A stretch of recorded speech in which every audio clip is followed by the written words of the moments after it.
दोस्तों, RD coaching classes में आपका स्वागत है। आज हम अ, कक्षा 12वीं के महत्वपूर्ण टॉपिक हेलो एल्केनम हेलो एलियंस चैप्टर वाइज स्टडी करेंगे एनसीईआरटी का। तो आप चैनल के लास्ट तक बने रहे और मैं आपको यहाँ पे सिर्फ मेन पॉइंट बताऊंगी जो आपके नोट्स वगैरह के लिए इंपॉर्टेंट हो। तो हम टॉपिक वाइज चलते हैं। सबसे पहले चैप्टर का नाम क्या आपका, हेलो एल्केनम हेलो एलियंस। तो यहाँ पे आपको शुरुआत यहीं से करना है कि हेलोजन यौगिक पर्यावरण में लंबे समय तक बने रहते हैं क्योंकि यह मृदा के जीवाणुओं द्वारा भंजन के प्रति प्रतिरोधी होते हैं। ठीक है, तो आपको यहाँ से ये इतना करना है। अब हम इसकी बात करते हैं।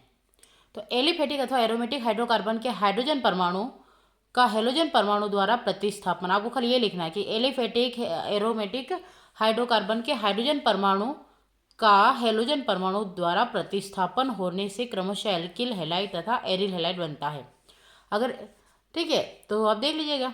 तो आपको इसमें यहीं तक करना है, एक्स्ट्रा कुछ नहीं करना। इसके बाद यहाँ पे एक लाइन दे रखी है, यहाँ से करना है सूक्ष्म जीवियों द्वारा उत्पन्न, यहाँ से आपको चालू करना है सूक्ष्म जीवियों द्वारा उत्पन्न क्लोरेम्फेनिकोल जो कि क्लोरीन युक्त प्रतिजैविक है, आंत्रज्वर यानी कि टाइफाइड जिसे आंत्रज्वर हिंदी में बोलते हैं, के इलाज में अत्यधिक प्रभावी होती है। हमारे शरीर में आयोडीन युक्त हार्मोन थायरोक्सिन उत्पन्न होता है जिसकी कमी से गलगंड या घेंगा नामक रोग होता है। ये दूसरा नंबर डाल के, पहला नंबर डाल के आपको यहाँ से लिखना है, दूसरा नंबर डाल के इसको लिखना है। फिर तीसरा संश्लेषण है ना, यहाँ से हो गया। फिर संश्लेषित हेलोजन यौगिक जैसे क्लोरोक्विन, यहाँ से तीसरा के लिखो संश्लेषित हेलोजन यौगिक जैसे क्लोरोक्विन का उपयोग मलेरिया के उपचार में होता है और हेलोथेल का उपयोग शल्य चिकित्सा में होता है। ये 4 पॉइंट आपके हो जाएंगे। तो अब यहाँ तक कर लीजिएगा, बहुत है आपका। अब बात करते हैं नेक्स्ट उसमें इसके डायरेक्टली आ जाएंगे वर्गीकरण में। तो हेलोजन परमाणु की संख्या के आधार पर वर्गीकरण, अगर संख्या के आधार पर देखिए तो आपको खाली इतना सा लिखना है कि हेलो एल्केन तथा हेलो एन को निम्न प्रकार से वर्गीकृत किया गया है। संरचना में उपस्थित 1, 2 अथवा 3 हेलोजन परमाणु की संख्या के आधार पर इन्हें मोनो, डाई अथवा पोली हेलोजन में वर्गीकृत किया गया है। अब देखो जैसे यहाँ पे एक C2H5, तो एक्स क्या बोलेंगे इसको, यहाँ पे कार्बन पे ध्यान है ना, 2 कार्बन है, 5 हाइड्रोजन है और 1 हेलोजन ग्रुप है, तो कितना हो गया 6। यहाँ पे देखो 2 कार्बन है, 4 हाइड्रोजन और 2 हेलोजन लग गए क्योंकि 1 हाइड्रोजन कम हो गया, तो इसे बोलेंगे डाई। फिर यहाँ पे देखो 1, 2, 3, तो 3 कार्बन है, 5 हाइड्रोजन है और आपके हेलोजन कितने 3, तो इसे ट्राई हेलो एल्केन बोलते हैं। क्लियर हो गया, तो इसे हेलो एल्केन बोलेंगे। अब बात करते हैं हेलो एरिन्स। तो एल्केन वाले भी यही करेंगे और हेलो एरिन जिसका जो टॉपिक है वो भी यही करेंगे क्योंकि दोनों का सेम ही रहेगा। फिर आता है मोनो हेलो एरिन, फिर डाई हेलो एरिन और फिर ट्राई। तो देखो 1 हेलोजन ग्रुप जुड़ा तो हेलो, 2 जुड़ा तो डाई हेलो और 3 जुड़ा तो ट्राई हेलो। क्लियर है। इसके अलावा आपको एक्स्ट्रा यहाँ से कुछ नहीं करना, यहीं तक करके छोड़ दीजिएगा। फिर सेकेंड देख लीजिएगा sp3 यानी कि कार्बन हेलोजन आबंध युक्त यौगिक जिसमें फ्लोरीन, क्लोरीन, ब्रोमीन, आयोडीन, यानी कि एक्स की जगह पे आप कुछ भी यूज़ कर सकते हैं। यहाँ पे दिख नहीं रहा है, ब्लर हो रहा है, fluorine, chlorine, bromine, iodine. But आप अपनी एनसीईआरटी बुक लेके बैठेंगे तो आपके सामने ये पूरा क्लियर रहेगा। ठीक है। एल्किल हैलाइड अथवा हेलो एल्केन। तो एल्किल हैलाइडों में हेलोजन परमाणु एल्किल समूह आर से आबंधित रहता है।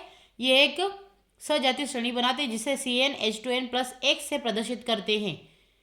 इन्हें उस कार्बन परमाणु की प्रकृति के आधार पर पुनः प्राथमिक, द्वितीयक अथवा तृतीयक में वर्गीकृत किया गया है। तो यहाँ तक कर लीजिएगा, छोड़ दीजिएगा।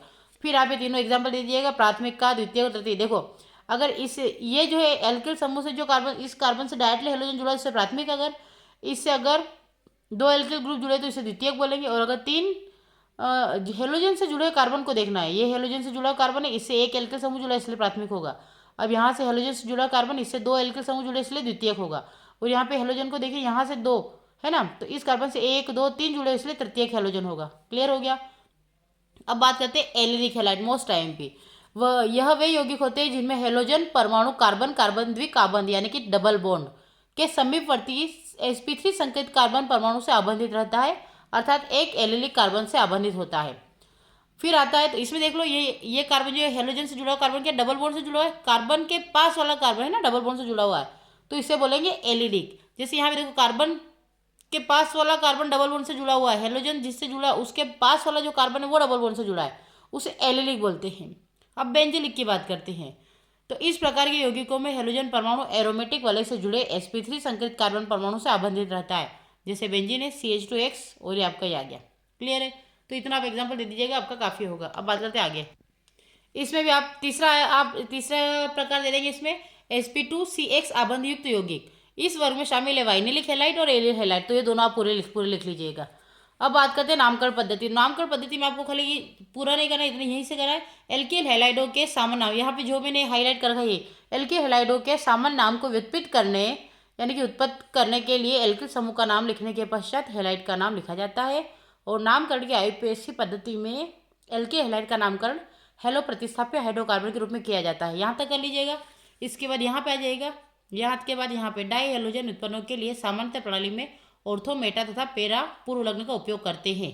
क्लियर है। उसके लिए एग्जांपल दे दीजिएगा। अगर एल्किल हैलाइड की बात करें, यहाँ पे मैंने एक्स्ट्रा भी कुछ फैक्टर डाले हुए हैं। एल्किल हैलाइड तो CH3 CH2 CH2 Br। फिर आएगा आपका आइसोप्रोपिल, क्योंकि एक श्रृंखला चेंज हो गई। फिर आएगा आपका आइसोब्यूटिल। तो आई होप आपको समझ में आ गया होगा। अब यहीं पे वापस बात करते हैं इसका, और बेंजीन के उत्पन्न के लिए भी आप ये एग्जाम्पल दे दीजिएगा। ठीक है, तो ये आप ये भी लिख सकते हैं या ये भी लिख सकते हैं। तो ये दोनों, अगर एल्केन, जिसका हेलो एल्केन टॉपिक है वो ये वाले बनाएगा, और जिसका हेलो एरिन टॉपिक है वो ये वाला बनाएगा, या दोनों ही कर लीजिए तो कोई प्रॉब्लम नहीं, क्योंकि आप एक दूसरे से जब क्वेश्चनरी करेंगे तो आप अच्छे से अंडरस्टैंड हो पाएंगे। यहाँ पे एक लास्ट लिखिए, समान हेलोजन परमाणु युक्त डाई हेलो एल्केनो को एल्किलिडीन या एल्किलीन डाइहेलाइड कहते हैं। यदि समान हेलोजन परमाणु युक्त डाई हेलो यौगिक में दोनों हेलोजन परमाणु श्रृंखला के एक ही कार्बन पर उपस्थित होते हैं, इससे जेम डाइहेलाइड या जेमिनल डाइहेलाइड कहते हैं। और यदि हेलोजन परमाणु श्रृंखला के दो निकटवर्ती कार्बन परमाणु पर उपस्थित होते हैं, इन्हें विसिनल हैलाइड कहा जाता है। ठीक है, तो ये आपका यहाँ तक हो जाएगा। अब बात करते हैं हम इसकी, CH3CHCl2 या फिर CH2CH2Cl, ये इस टाइप से। तो यहाँ पे एग्जांपल देख लीजिए, ये एथिलीन क्लोराइड यानी कि जेम डाइहेलाइड, क्योंकि देखो इससे एक ही कार्बन से दो क्लोरीन जुड़े, इसलिए इसको जेम डाइहेलाइड या एथिलीडीन क्लोराइड बोलेंगे। और यहाँ पे देखो दो अलग अलग जुड़े, दो कार्बन अलग अलग कार्बन से अलग अलग क्लोरीन जुड़े, इसलिए एथिलीन डाइक्लोराइड या विस डाइहेलाइड कहते हैं। ये आपका इतना काफ़ी रहेगा। अब बात करते हैं हम आगे की। इसके बाद आपको क्या लिखना रहेगा, उसके बाद आप सब कुछ छोड़ के डायरेक्ट आ जाएंगे CX आबंध की प्रकृति पर। तो हेलोजन परमाणु कार्बन परमाणु की तुलना में अधिक विद्युत ऋणात्मक होता है, अतः एल्किल हैलाइड का कार्बन हेलोजन आबंध ध्रुवित हो जाता है। इससे कार्बन परमाणु पर आंशिक धनावेश तथा हेलोजन परमाणु पर आंशिक ऋणावेश आ जाता है। और ये आप स्ट्रक्चर बना दीजिएगा आपके बुक में देखकर। फिर नेक्स्ट है कि आवर्त सारणी में वर्ग में ऊपर से नीचे की ओर जाने पर हेलोजन परमाणु का आकार बढ़ता है। क्या बोला, आवर्त सारणी में वर्ग में ऊपर से नीचे यानी कि ऊपर से फ्लोरीन से आयोडीन तक जाने पर आकार बढ़ता है, तो ये तो सही। अतः फ्लोरीन परमाणु सबसे छोटे आकार का तथा आयोडीन सबसे बड़े आकार का होता है। इतना कर लीजिएगा। फिर सब कुछ छोड़ के आप डायरेक्टली इस टॉपिक पे आ जाएगा, हेलो एरिनो का विरेचन। तो हाइड्रोकार्बनों के इलेक्ट्रॉन रागी प्रतिस्थापन द्वारा एरिल क्लोराइडो तथा ब्रोमाइडो का विरेचन आयरन या आयरन थर्ड क्लोराइड अथवा किसी अन्य लुईस अम्ल उत्प्रेरक की उपस्थिति में एरिनोस के क्लोरीन अथवा ब्रोमीन द्वारा इलेक्ट्रॉन रागी प्रतिस्थापन द्वारा आसानी से किया जा सकता है। इसमें आप ये रिएक्शन देख लीजिएगा कि जब टोलुइन की अभिक्रिया हेलोजन से अंधेरे में यानी कि होगी तो ऑर्थो हेलो टोलुइन बनेगा और पेरा हेलो टोलुइन बनेगा। ठीक है, आर्थो व पेरा समवयव को उसके गलनांकों में अत्यधिक अंतर होने के कारण सुगमतापूर्वक पृथक किया जा सकता है। ठीक है, तो आप एक काम, हाँ बस यहाँ तक ही कर लीजिएगा, बहुत है।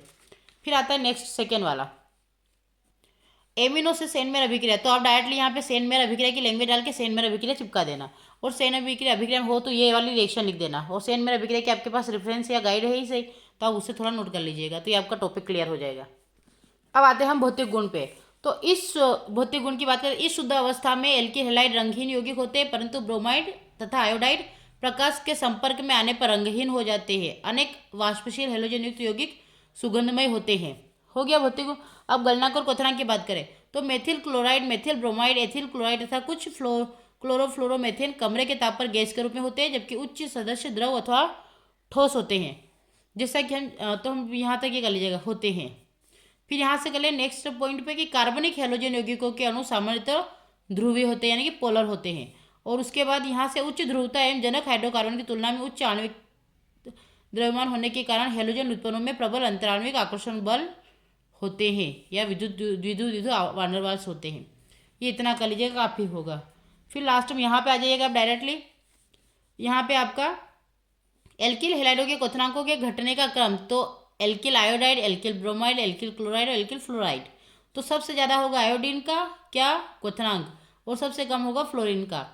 ऐसा हेलोजन परमाणु के आकार तथा द्रव्यमान में वृद्धि होने से वान डेर वाल्स बलों के परिणाम स्वरूप होने के कारण होता है। तो यहाँ से यहाँ तक बस, आपको इसके अलावा एक्स्ट्रा कुछ इसमें एफर्ट डालने की आवश्यकता नहीं है। फिर लास्ट में आपको कुछ नहीं करना, बस ये टेबल बना लेना कि एल्किल हैलाइडों का नाभिक रागी प्रतिस्थापन RX। तो कि जब एल्किल हैलाइड तो यहाँ से आप रिप्लेस करेंगे तो हेलोजन की जगह क्या लगा है, हेलोजन को रिप्लेस कौन करे, न्यूक्लियोफाइल। तो यहाँ से जब ये अटैक करेगा, इसके साथ ऐड होगा तो ये यहाँ से बाहर निकल जाएगा, बस इतनी सी रिएक्शन है। तो आपका देखो NU की जगह आप इन सबको यूज़ कर सकते हैं, है ना। R की जगह आप क्या ये ले सकते हैं, और आपका X की जगह भी आप ले सकते हैं। तो बस इस टाइप से आपको, तो ये जब R से मिलेगा, यानी देखो यहाँ पे HO है, तो ये जब यहाँ से R के रूप में, तो ROH हो जाएगा, फिर ROH हो जाएगा, ROR हो जाएगा। इस टाइप से आपका कॉम्बिनेशन बनता जाएगा और निकलता जाएगा। तो ये टेबल दे दीजिएगा बस, इसके अलावा आपको एक्स्ट्रा कुछ भी नहीं करना है। तो आपको इस टॉपिक में सिर्फ इतना करके छोड़ देना है, तो ये आपका एक प्रोजेक्ट वर्क तैयार हो जाएगा और आपका क्लियर हो जाएगा। अब इसके आगे का जो करेगा वो SN1 SN2 वाला कर लेगा, ठीक है। तो आई होप आपको लेक्चर अच्छा लगा होगा। अगर अच्छा लगा तो मेरे चैनल को लाइक करें, शेयर करें और अधिक से अधिक सब्सक्राइब करें। Thank you for watching. मिलते हैं नेक्स्ट लेक्चर में।